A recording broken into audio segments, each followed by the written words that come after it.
Well, it's been a while since I've used this intro. Hit it.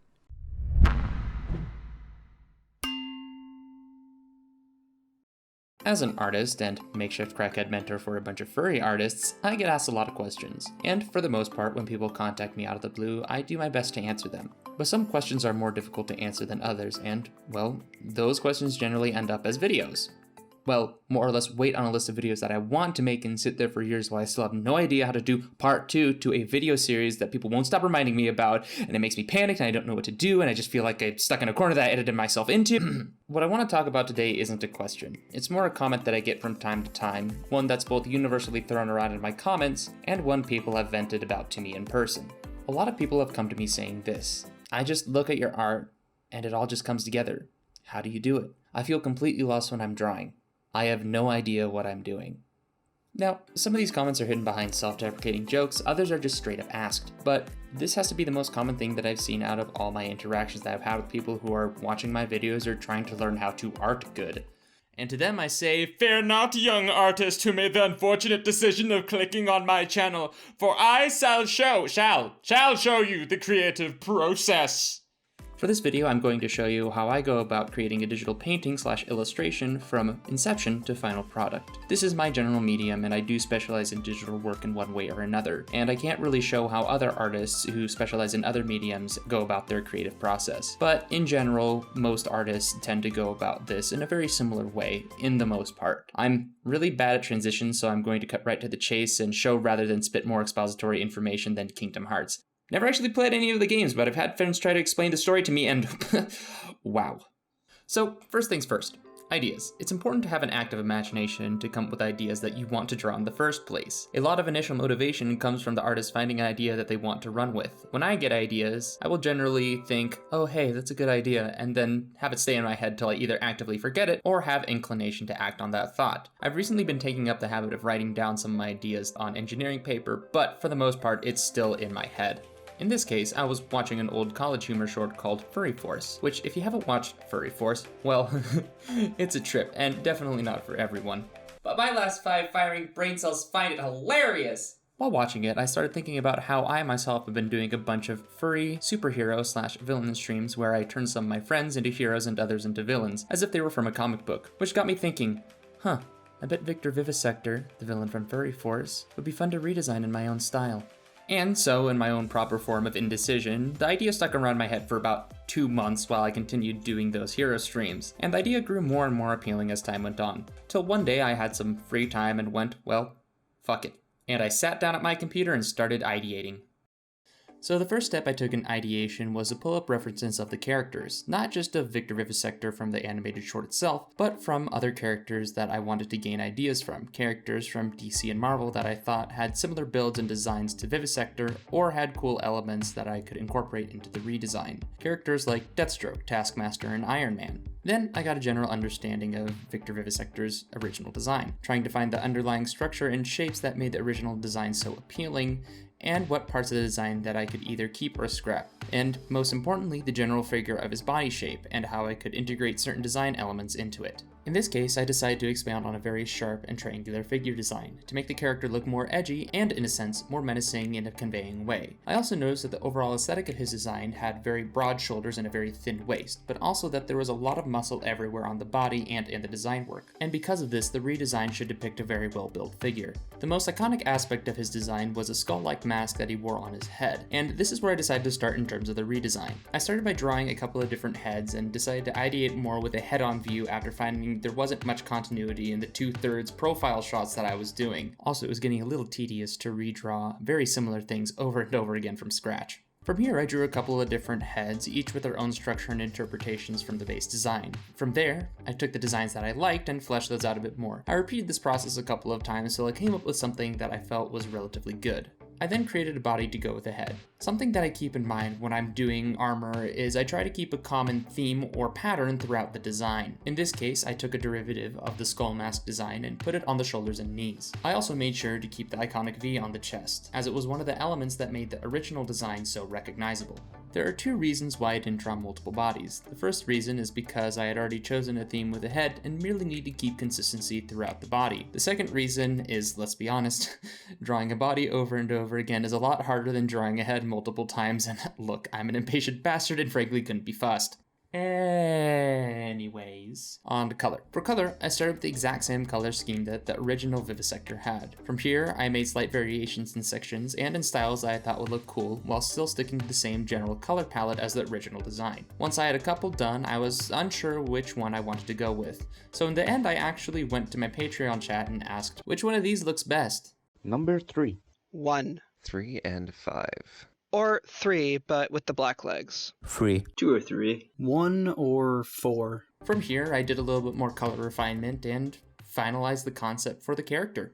At this point, I actually didn't know what I wanted to do in terms of posing. I knew I wanted a strong, powerful stance that in a sense showed that he had a dominant demeanor. From here, I basically pulled up some reference images on Google and started sketching. I started off lightly and went from there creating more and more sketches till I came up with some designs that I felt looked better than others. And from there, I found a strong foreshortened stance that I felt worked really well with the way I want to portray Vivisector in this illustration. I then expanded the initial sketch and made another sketch on top of this one, now putting on armor and more complex shapes into the sketch, and referencing the initial sketch and placing certain details in certain locations. It is important to note that some people, like me, do a lot of sketch refinements before getting to the point where they feel comfortable moving on to the line work. So one thing that should be noted is I decided to change some of the design in the sketchwork phase. I felt like some of the design work that I did in the concept stage didn't really translate particularly well into the sketch that I was doing. Also because I had some new ideas that popped into my head that I thought might look good and, might as well try it out. It's not really a completely solidified design, and I can do a little bit of messing and finagling every now and then, so yeah. Before I moved on from the sketching phase, I started really questioning the position I actually drew the character in, and I decided to move some of the sketchwork around because I was really unsure that the armor was dynamic enough in the initial sketch that I drew. I personally have a lot of trouble with leg, shoulder, and chest placement. I guess I just have a lot of trouble positioning things in general. I will constantly second guess myself, and because of that, you can see me flipping back and forth, mirroring the drawing horizontally. I even did a quick silhouette double check to see if everything was correct, because maybe it would help me see if it was, because that's what professional artists do, I think. I don't know, but what the hell, it might work, so let's give it a shot. Yeah. Line work is one of those things that, for one reason or another, comes really easily to me. Easily. And because of this, I was able to think a lot more level-headedly about this phase in drawing compared to the last. In general, I tend to work my way across the body, starting from the most forward sections of the drawing and working my way steadily towards the back. In this case, I started with the most forward hand on the character and started outlining this sketchwork that I did in the previous step. The more detailed your sketchwork is, the easier the line work phase of your drawing will be. But that is not to say that you need to stick directly to the lines that were made in the refined sketch. If you think there is something that would look better in the drawing, go ahead and implement it in the line work phase. It should be noticed that I put a little bit more detail into the line art than I did into the refined sketch. And this plays back into the idea that the sketch doesn't always need to have every single little minute detail that you would put into the final drawing. A lot of it is a balancing act between too much detail and too little detail in the refined sketch, and each artist will slowly find that balance over the course of their drawing career. I also implemented the use of dynamic lines in this drawing as well, where the more pronounced shapes and edges are done in a larger diameter line, and the smaller shapes and less prominent edges are done in a thinner line as not to distract the eye. This is also used to accentuate the foreshortening, by making the limbs that are closer to the viewer more pronounced with thicker lines, and the limbs and body parts that are farther from the viewer less pronounced with thinner lines. I'll be honest, out of all the steps that I take in making an illustration, the line work phase has to be the most time consuming for me, and it does require quite a bit of patience to just put up with the sheer amount of time it takes. Let me spit some more truth on you here. I'm an impatient son of a bitch, and I will sometimes just not put up with this section of the drawing phase, and I will take a lot of breaks. And I do this because it gets tedious and annoying, and I don't like it sometimes. Sometimes I do enjoy it, sometimes I don't. It's wishy-washy, and it can change depending on the situation. I think in this case, I was actually talking to one of my friends while I was doing the line work, and that definitely helped. Whatever helps you get through this, I guess, is the best option, but In contrast to the last step, coloring was probably the fastest step for me. I would honestly be hard pressed to even call this coloring. It's merely taking the colors I made on the concept and filling in the line work I just did. I start off by making a solid base coat that takes up the entire figure, and from there I select and fill different sections of the body in accordance to what was depicted on the concept sketch I did earlier. The reason this step is so fast is because I've learned to implement the use of action keys in Photoshop. This allows me to make a general selection of the figure and create that solid background, and also allows me to select and color sections of the drawing without needing to fill in the pesky white gaps that are created by Photoshop's frankly broken paint bucket tool. And if you want to learn how to make action keys as well as learn some of the tools of Photoshop, I will link a video that I made earlier on tips and tricks I have on Photoshop. All in all, again, this step just takes a small amount of time, and for me, it's a nice break in the process of my art. But like all nice things, they have to come to an end. Onto the background. Yeah, so background. In all honesty, I was just thinking about the figure of the drawing. I hadn't even put a single thought into what I was gonna do for the background. And basically, the beginning of trying to figure out the background was me just experimenting with colors, seeing what would work, seeing what would tick. Literally, nothing I tried was working. At this point, I'm trying to figure out how to make a ground, and it's kind of working. I think I got it right. I figured that maybe a round ground to kind of accentuate the pose would work, but I was really just experimenting at this time, and I think this is what worked. I don't know. At this point, I kind of just created a mask and experimented a little bit more with that. I really did not make up my mind on this. In the end, I decided to combine the layers and create a hue and saturation to maybe more or less figure out how it would work. It was all just experimentation and trial and error at this point. I took a clip of the actual Furry Force cartoon and was like, hey, those purple lines look kind of neat, maybe I should try them. And then I started experimenting with those, and it took a bit to get them to work. The perspective was not easy for me, especially considering I chose a rounded perspective on the ground, which meant that trying to translate that into the air was a huge bitch for me to do, and I was not doing a great job. So one of the ideas that I had was to actually take a drawing that I did in the second dimension and translate it into more of a 3D perspective warp dimension. But that didn't work, so I completely scrapped the idea and just rehanded it, because fuck it, I was done at this point. So I had the background done, and I figured, oh hey, maybe having some of those same white lines in the foreground as kind of like going through the character will look kind of neat, so I did, and it did look kind of okay, so I rolled with it. I then did a little bit more contemplating, figuring out exactly what color I wanted the background to be, until I finally kind of decided that I wanted to go with a purplish pink color, and that gradient actually tended to work a lot more than I initially expected. I then decided to add a texture to it because the background was looking kind of plain, so I just pulled a concrete pattern off of Google Images and finagled with it a bit till it worked with the background. I started messing with the layer effect and just kind of picked one that I thought would work and did it till I thought it looked right.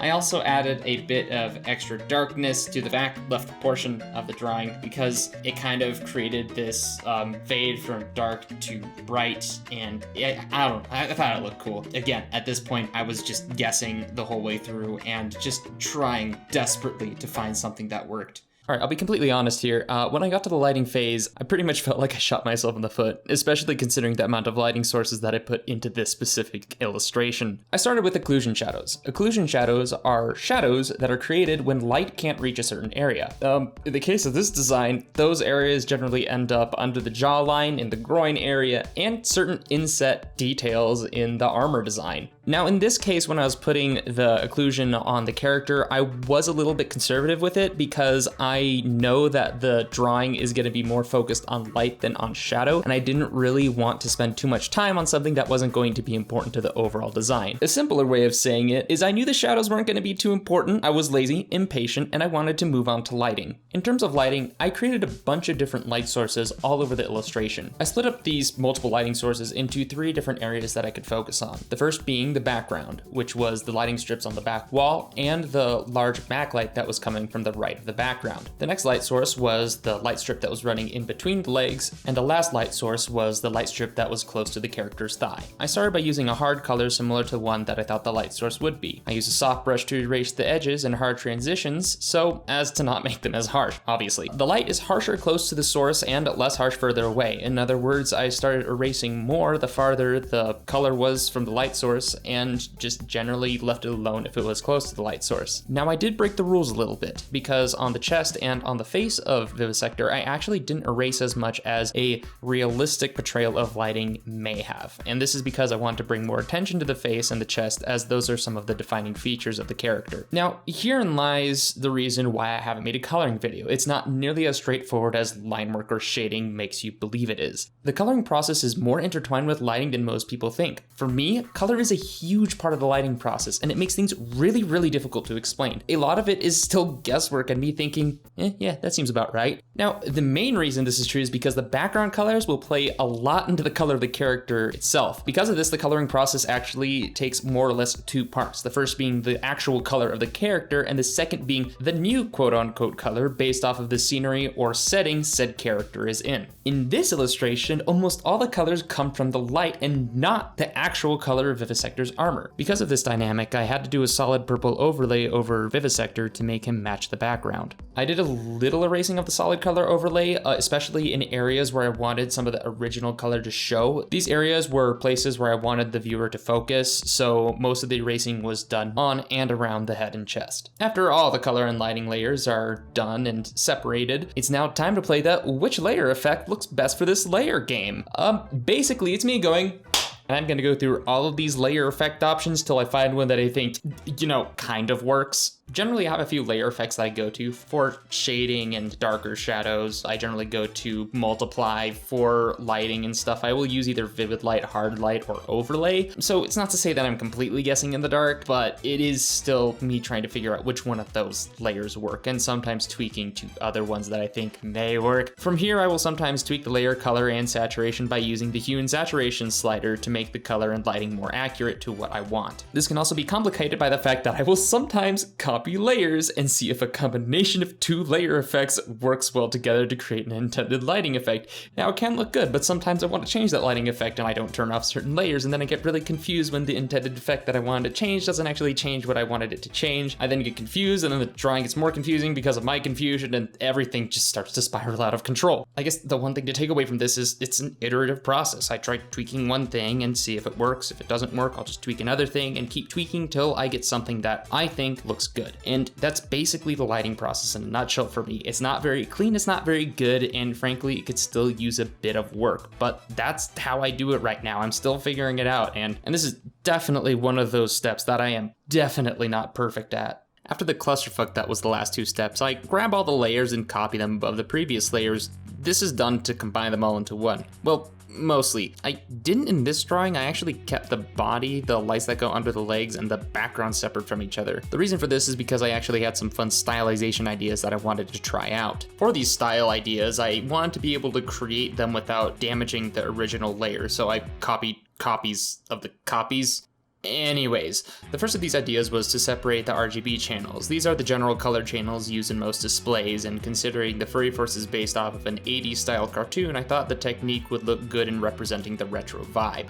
I then picked the blue channel and skewed it. This caused the drawing in certain areas to give an almost 3D glasses kind of effect, which I thought looked pretty damn cool. But I wasn't done. I then created another copy of the original copies I made, and this time I used Photoshop's halftone effect. Halftoning is the process in which an image is made out of a bunch of dots. Because of these dots, you're able to save ink and time on a mechanical printer. I used this effect on all sections of the drawing, making sure that the sections that were closer had a larger diameter halftoning effect, and the background and sections of Vivisector that were farther back had a smaller diameter halftone. From here, I implemented some stylization elements I learned from watching a Wired interview of artists who were explaining their work on Spider-Man Into the Spider-Verse. What I ended up doing was using some of their own techniques that were used in the movie in my illustration. By erasing some of the effects close to the head and chest, I was able to make this the most sharp section of the illustration, which in turn would intentionally drag the eye to it and create a focal point.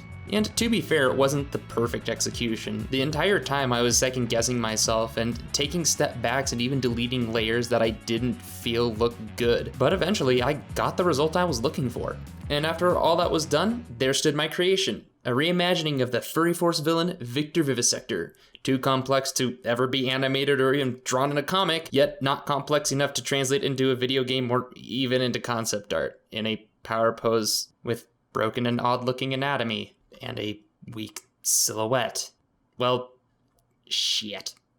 Now, I know you may have come into this video expecting a clean process and some clarity, but that's not the point. Because to those who say they feel like they're completely lost when they're drawing, or that they have no idea what they're doing, don't worry, because I have no clue what I'm doing half the time. That's right, that artist you look up to all the time has times where they feel like they have at least 3 different equally bad ideas flying around in their brain and they have no idea how to execute any of them. Every artist you look up to has that feeling of finishing an art piece and thinking, wow, not only does this suck, but I am regressing in terms of skill level. And every artist that seems to have more skill than you has those exact same feelings of doubt and inadequacy, because we've all been there. And a lot of the time we still are there. It comes and goes in phases, and sometimes, yeah, it's hard, but we have to push through because that's what good artists do. I have literally been in the exact same place where you are, looking up to an artist who I think is so much better than me, thinking that I will never get there. But I kept pushing, kept improving, and kept going because even though the thoughts of others being better and more talented than me pushed me down, the drive to get better and the passion I had for the craft pushed me up harder than those negative feelings pushed me down. And now I stand here in front of thousands of people looking up to me the same way I looked up to those who inspired me.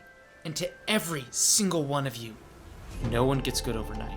It's a lot of trial, error, failure, second guessing, and experimentation that is the catalyst for improvement. Even by scrapping your last drawing and moving on to the next one, you are improving. And that drive and persistence speaks more towards improvement than you realize. You're improving more than you realize, and if there is one thing I can say, it is this: keep drawing, because everyone feels like that.